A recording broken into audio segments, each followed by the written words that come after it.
नमस्कार मित्रांनो, मी स्टोरीवाला। आज आपण विज्ञानचे प्रश्न बघूया।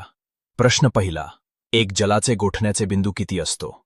ए 0 डीसी, बी 100 डीसी, सी 37 डी 273, डी उत्तर ए 0 डीसी। प्रश्न 2, मानवी शरीरात सर्वाधिक कोणता घटक असतो? A oxygen, B carbon, C hydrogen, D nitrogen. उत्तर ए ऑक्सिजन। प्रश्न 3, विद्युत प्रवाह मोजण्यासाठी कोणते यंत्र वापरतात? Ammeter, voltmeter, C galvanometer, D ohmmeter. उत्तर ॲमीटर। प्रश्न 4, सूर्यापासून पृथ्वीपर्यंत प्रकाश पोहोचण्यास किती वेळ लागतो?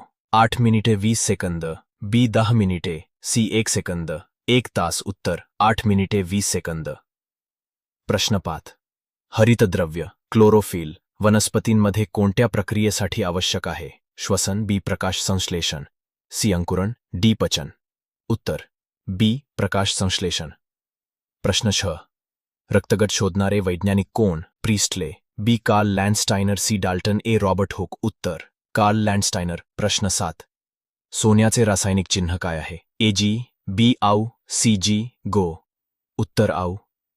प्रश्न 8, मानवी शरीरातील सर्वात मोठा अवयव कोणता आहे? ए हृदय, मेंदू, ए त्वचा, यकृत। उत्तर त्वचा। प्रश्न 9, पृथ्वीच्या वातावरणात सर्वाधिक प्रमाणात कोणता वायू आहे? प्राणवायू, nitrogen, C carbon dioxide, hydrogen. उत्तर नायट्रोजन। प्रश्न